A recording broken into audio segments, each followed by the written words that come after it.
Well, we're thinking about how as leaders to build successful teams. What I want to do is I want to suggest 6 key things that are essential if we're going to lead good teams.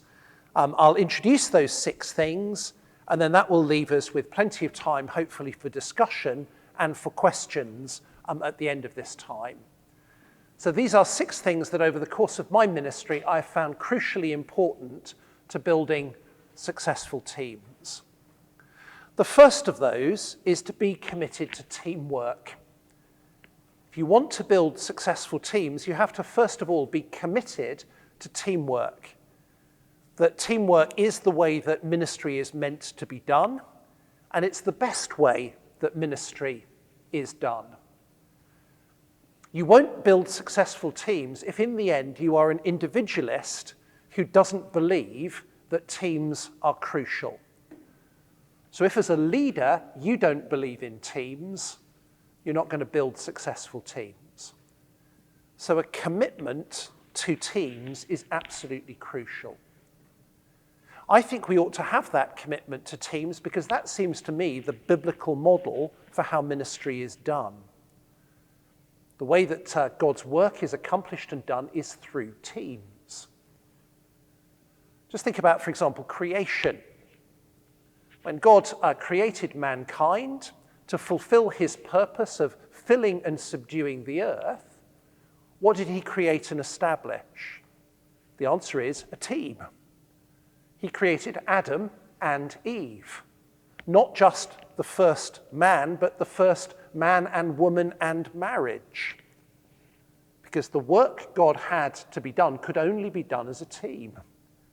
Could only be done by the man and the woman working together. That principle of team working was embedded right in the origin of creation. Think about the pattern of Jesus' ministry.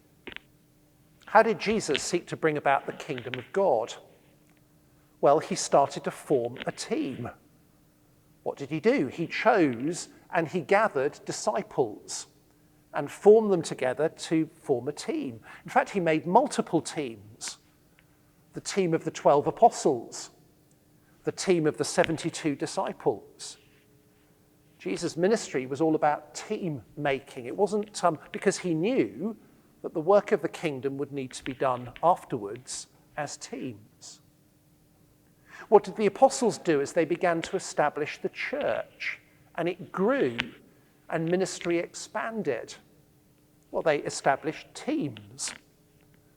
When the church grew and in Jerusalem there was a problem with the number of widows who needed to be fed and they were beginning to be overwhelmed, what did they do?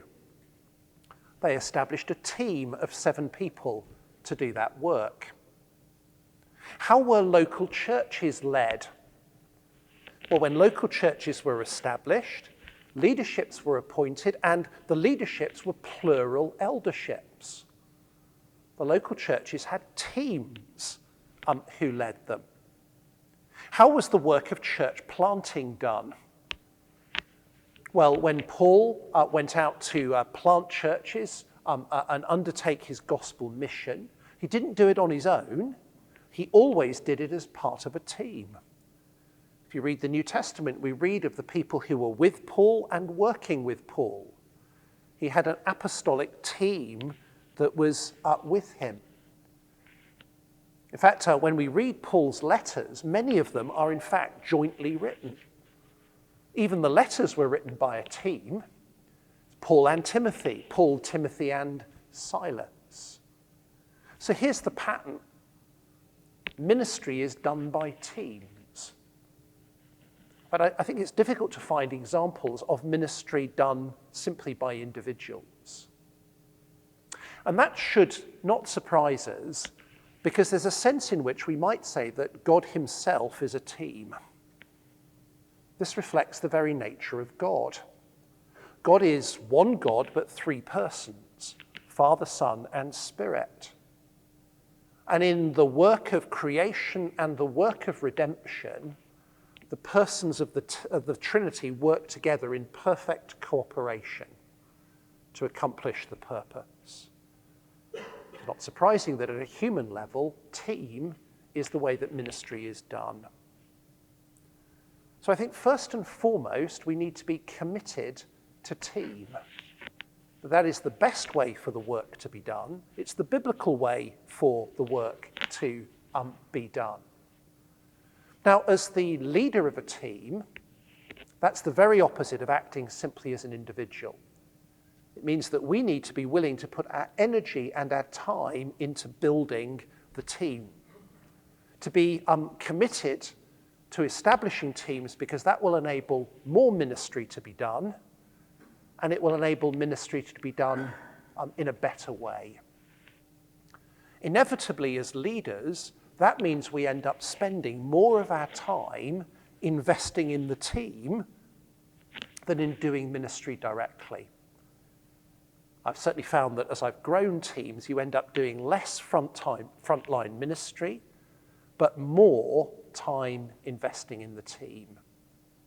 But the result is that in the end, more ministry is able to be done.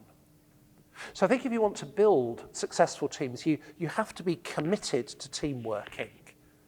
You have to believe that that is the right way for ministry to be done, and to be prepared to, in a sense, sacrifice yourself in order to work through and with the team. So I think the first and most fundamental thing is that commitment to team making. Secondly, second fundamental thing is you have to have and establish a clear mission for the team. There needs to be a clarity of purpose as to what the team is for and what the team should be doing. A team, and this can be at any level of ministry, any aspect of church life, a team will only be successful if it knows what its purpose is, if it knows what it's seeking to accomplish. In other words, you don't just bring teams together for the sake of there being a team. It has to be with clear purpose. And if there is no clear purpose, then you are likely to have drift. In other words, nothing happens. Or maybe you're likely to have disagreement, or you're likely to have division, because there's a lack of clarity of purpose in the team. And I'm sure we've all been in teams in which the team has not worked because there hasn't been a clarity and a unity as to what the team is for. So ensuring that there is a clear mission for the team, why the team exists, what it should do, why the work of the team matters. And I think it's the job of the leader of the team to provide that to the team. Again, I think we find that again and again in the Bible, don't we? Jesus, in many ways, is a model of a team leader. And that's exactly what he does for the teams that he establishes.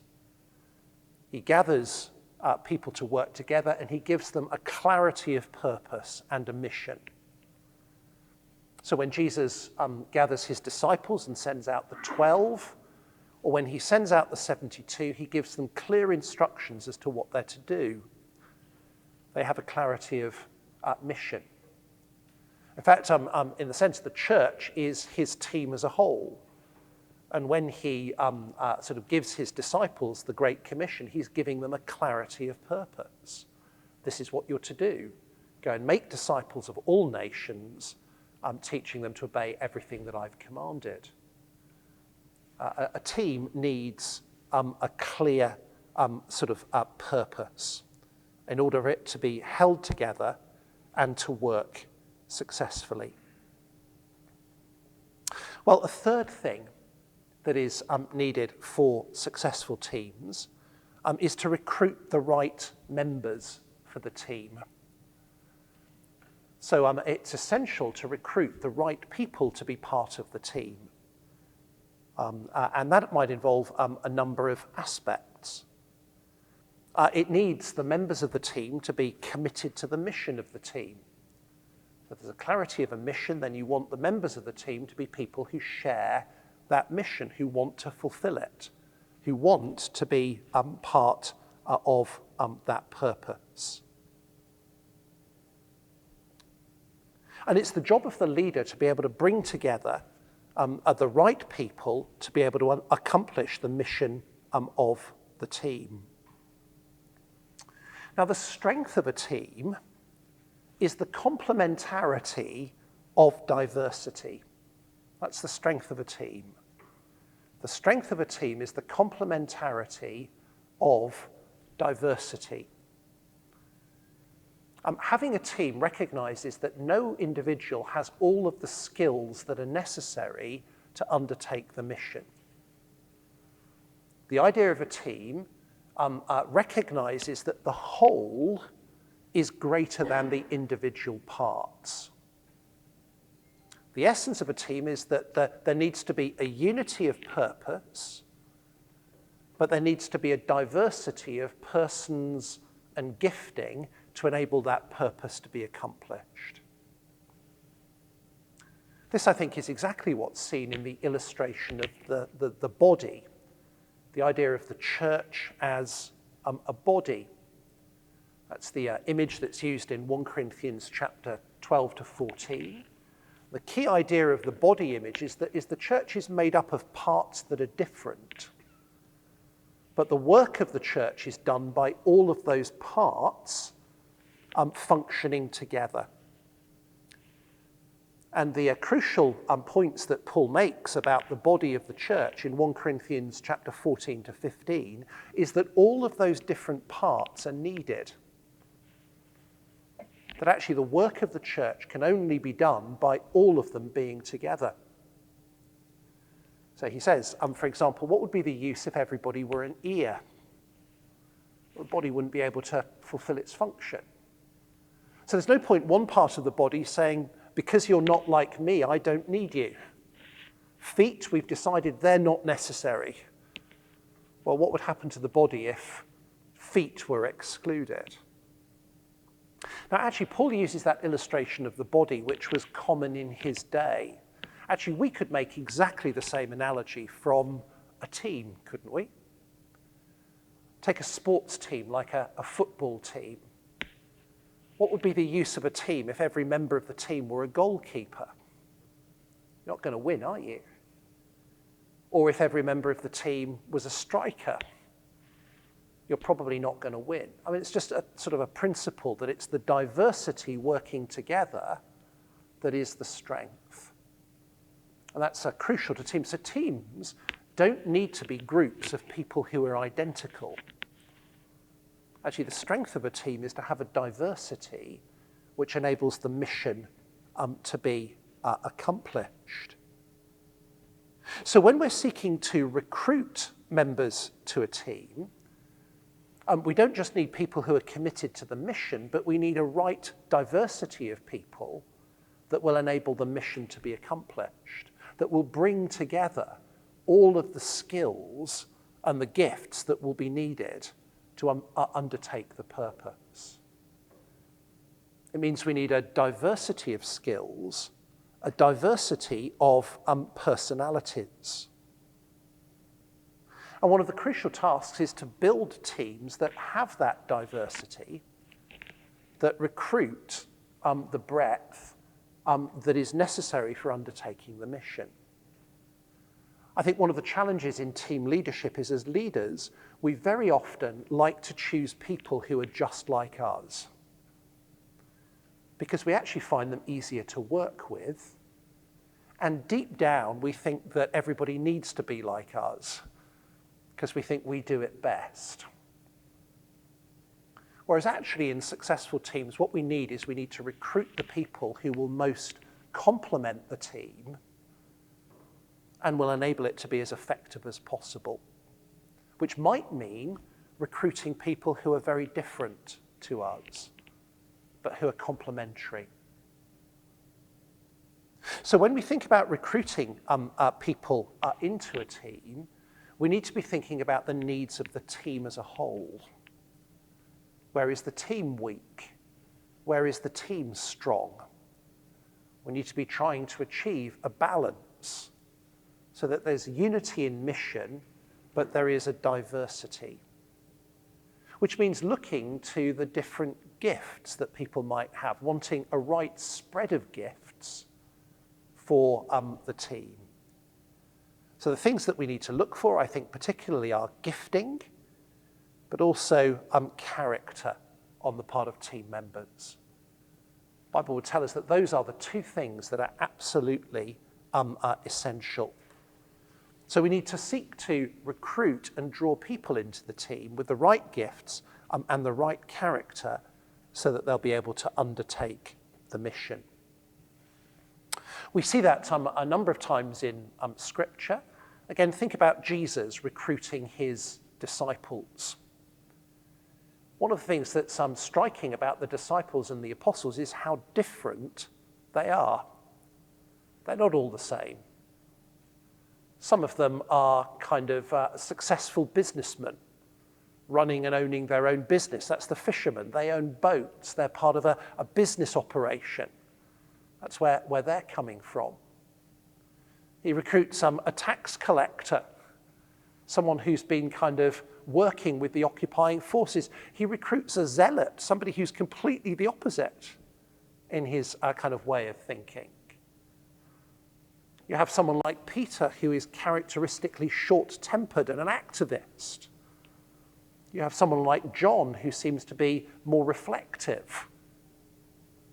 There is a diversity within Jesus' apostles. That reflects is reflected in the New Testament letters, isn't it? The letters of Peter and James and John are all different. Their different personalities are reflected. Jesus then recruits Paul to be an apostle. Paul has a very different background. He has been brought up in Greek culture. He's been trained not just in Judaism, but in the philosophy of the day, which makes him somebody who's especially able to bring the gospel to the Gentiles. He understands their world in a way that Galilean fishermen don't. So you get diversity. Jesus' apostles are not all the same. There's that difference between them. You see the same in Paul with his recruitment of his team, of people to work with him. He has a diverse group of people within his church planting team, which reflects the different groups that he's wanting to reach. So we see Paul working with, for example, Titus. Titus is a Gentile. He's not circumcised. He's able to connect with Gentiles. But Paul also talks about the Jewish background members of his team, because he also wants to connect with the synagogues and with Jewish people. When he goes to a town, his pattern is to go to the synagogue first, then to the Gentiles. In Acts chapter 16, he recruits Timothy to his team. Now, Timothy is somebody who has a Jewish mother and a Greek father.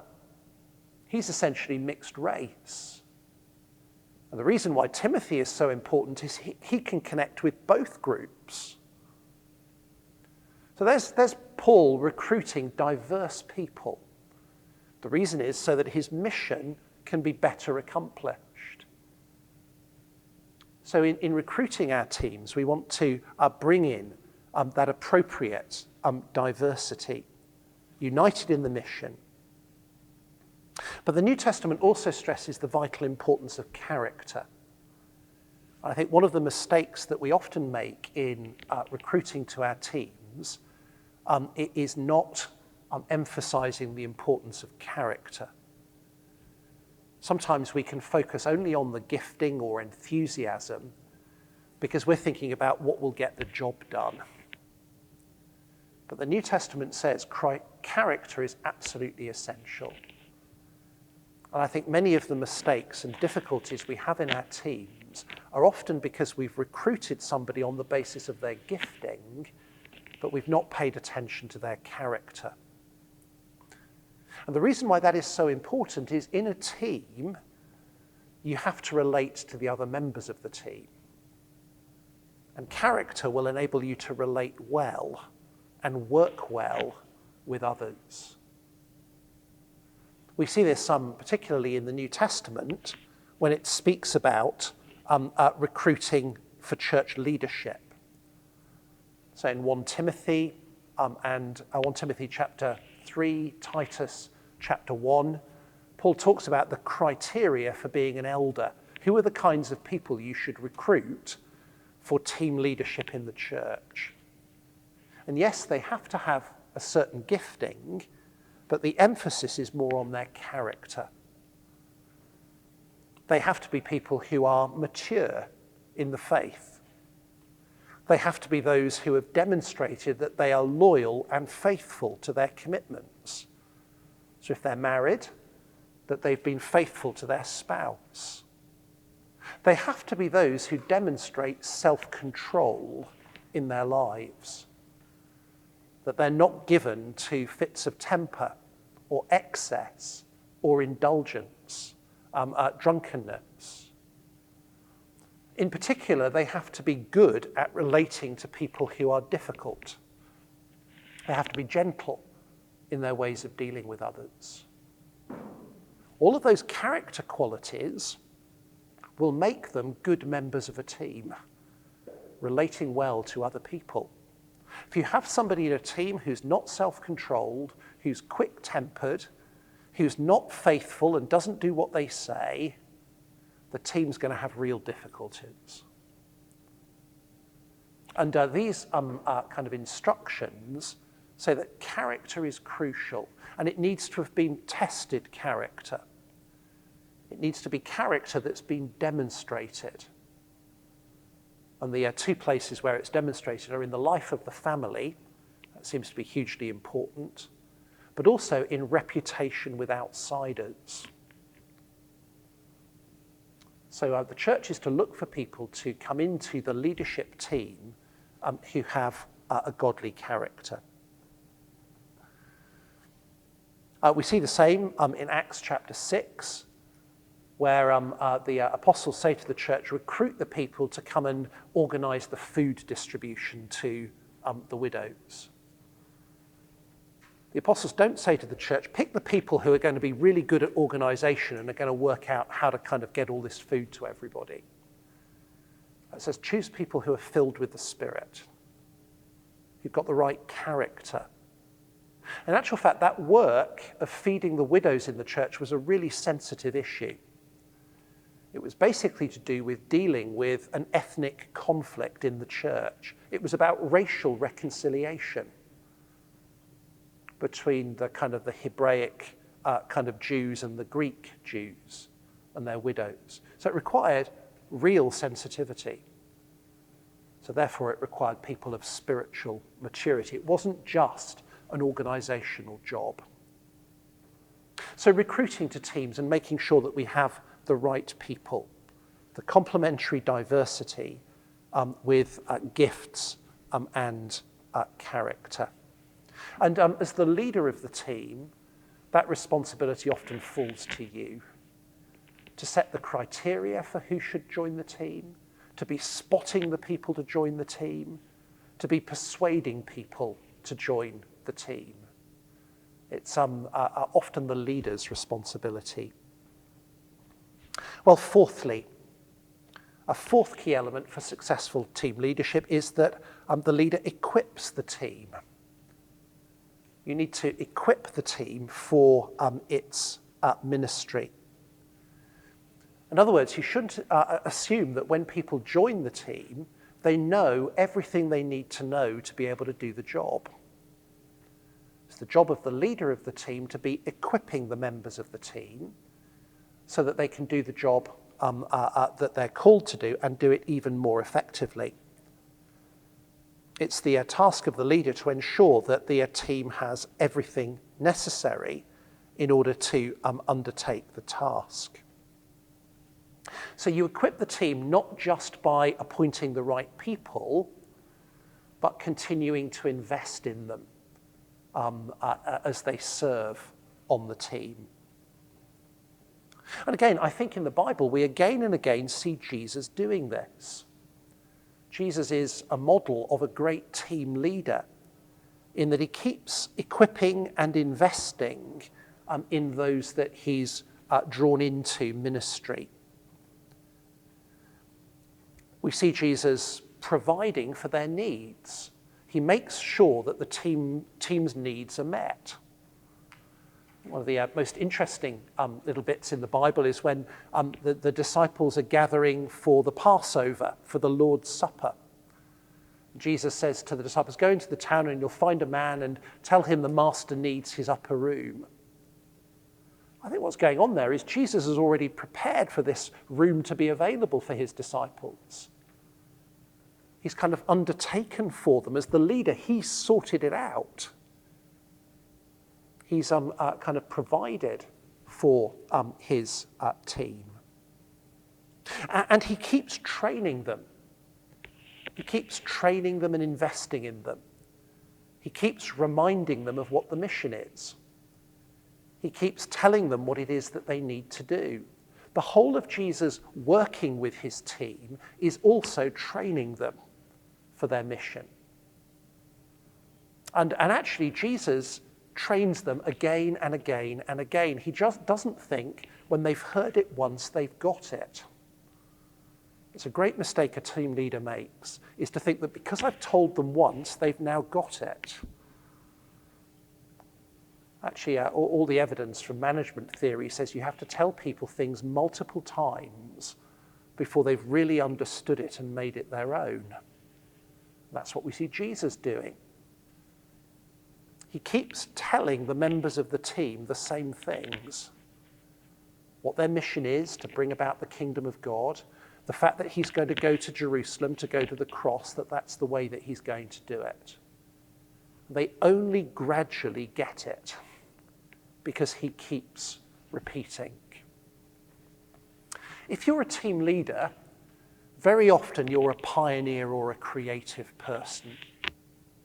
You're the visionary. And the problem is that those who are visionaries often want to say new things rather than the same thing. And when we're with our teams, we want to keep saying something new.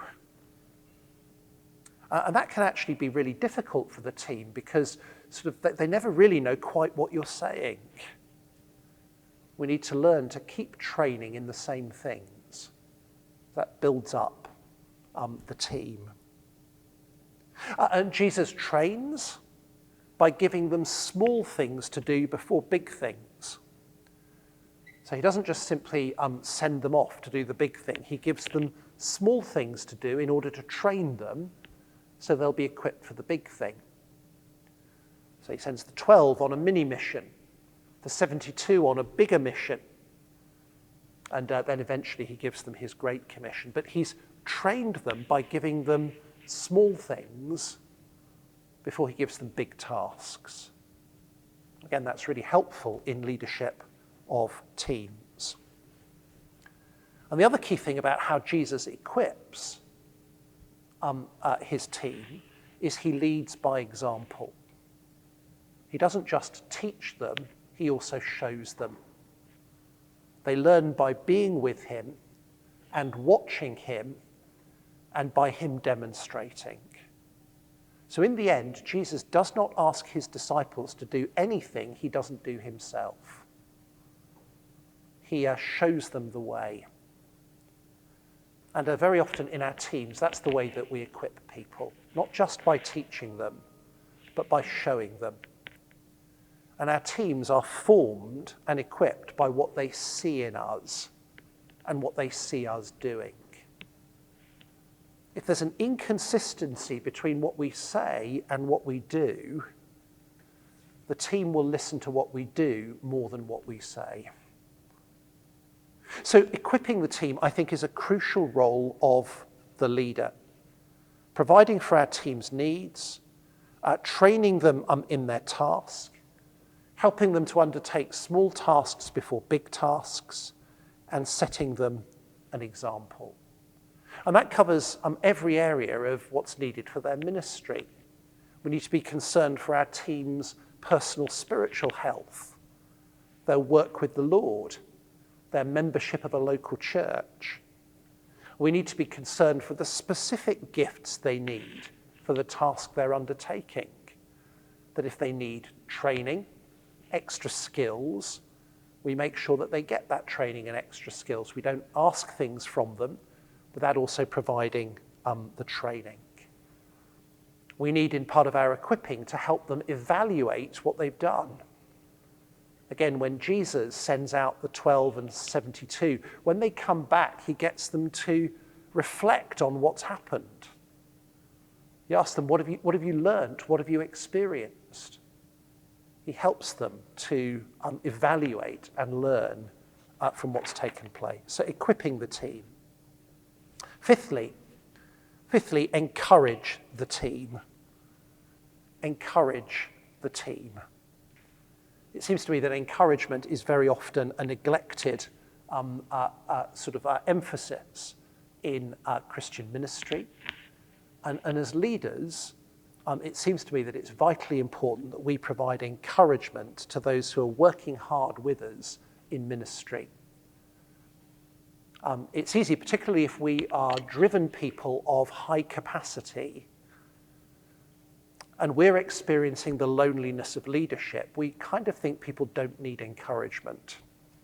They should just get on with it. But most people need encouragement to keep going. They need encouragement that they have done a good job. They need encouragement that the task is possible. They need encouragement that it's worth keeping going. And I think it's the task of the leader to keep encouraging the members of the team to keep going in the work. Because if the team leader won't encourage them, who will? And even if as a leader nobody's encouraging you, I think that's a burden to carry in leadership, that it is still your task to encourage the others who are part of your team. Again, we find that pattern in Scripture. We find Jesus encouraging his disciples, even when they've fallen, even when they've failed. He encourages them to keep going, encourages them the mission will be accomplished. We see that in Paul and his ministry. One of the most striking letters in the New Testament is to Timothy, where Paul is basically writing to Timothy, who's his colleague, his ministry team member. And Timothy is in danger of giving up. What's happening in 2 Timothy is Timothy's in danger of giving up preaching the gospel because of the threat of persecution, the dangers of false teaching. He wonders if it's worth it. And the whole of 2 Timothy is basically a letter of encouragement to Timothy. Paul writes to him to say, basically, fan into flame the gift you've been given. Keep preaching the gospel. Keep going in this work. Whether it's in season or out season, keep preaching the word. And all the way through the letter, Paul is encouraging him that it's worth it. If you keep faithful in ministry, you will have an eternal inheritance. Yes, it might mean suffering, but there's a glory to come.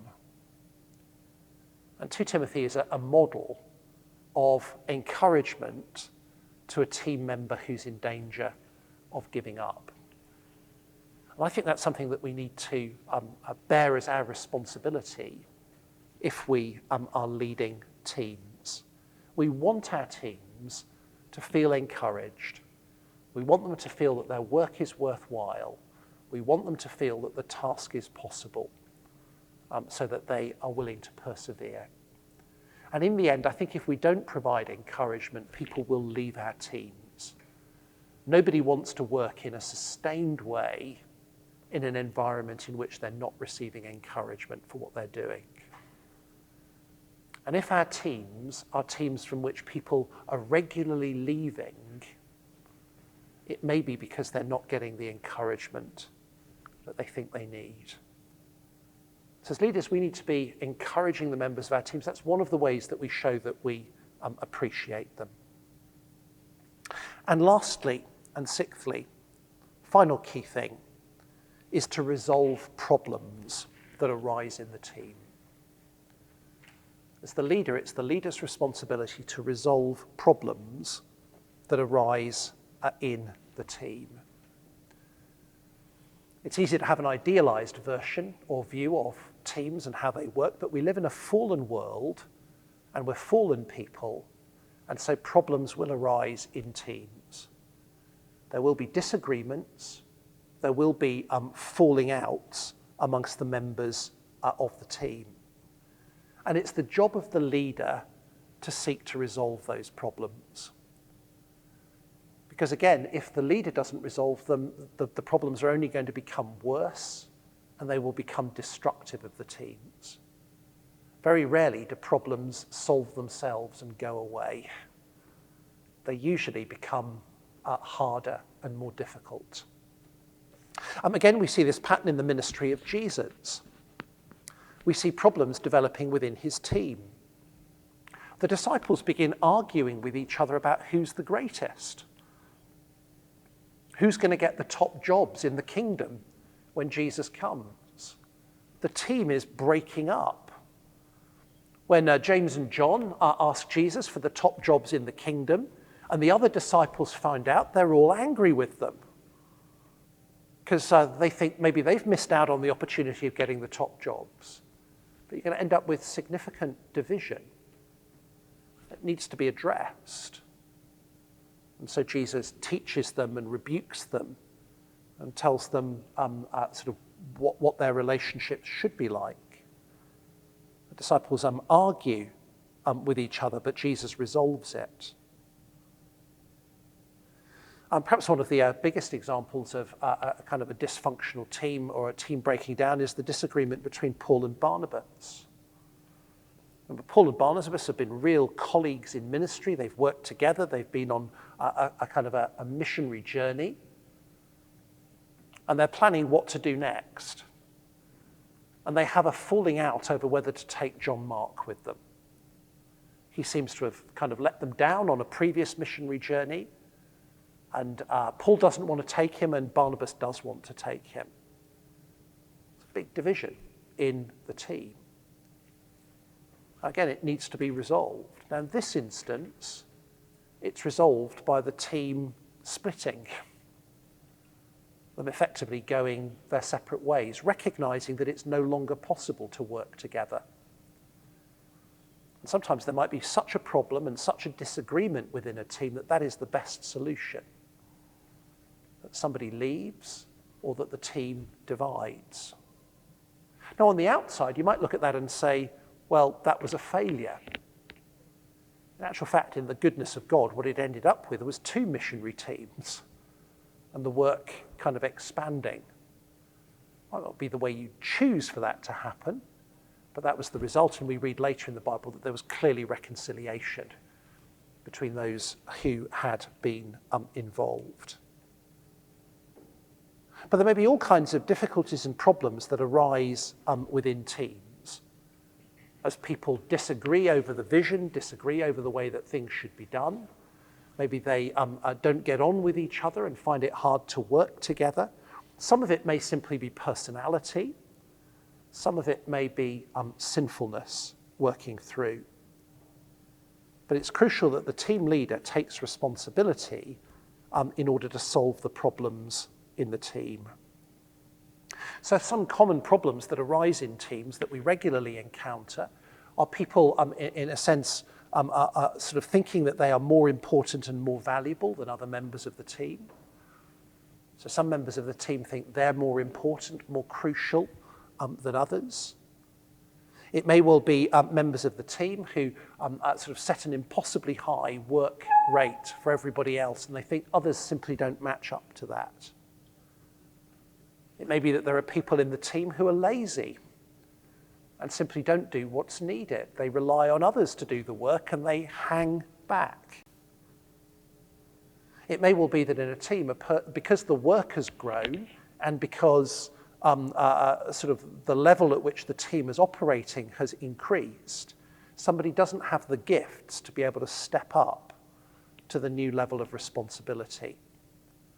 That actually often happens, and I've had that happen in church planting groups, that you have people who are church planting and they're great for leading things like music and Sunday school when the church starts and it's got a very small group. But as everything grows bigger, they can't cope with the greater scale or level of what is needed. So a whole variety of reasons why problems might arise in the team. It might be about ability or might be about interpersonal relationships. Well, the leader needs to be willing to address the problems in the team and to work to resolve them. And that's the job and the responsibility of the leader. And although it might be painful, it's also the loving thing to do. It's the loving thing to do for all of the members of the team, because nobody enjoys working in a team with unresolved problems. Often when we're dealing with problems in teams, we either have the choice as leaders of accepting some pain now to resolve the problem, or if we leave it, much greater pain in the future. The pain probably won't go away. We're better off seeking to deal with the issue now. So those are 6, I think, keys to building successful teams. We've got to be committed to the principle of team working. We need to have a clear mission for the team. We need to recruit the right people to the team. We need to equip the members of the team. We need to encourage the members of the team. And as leaders, we need to be those who resolve problems in the team. I hope that's helpful as just a framework for some of the things that are absolutely crucial for successful teams.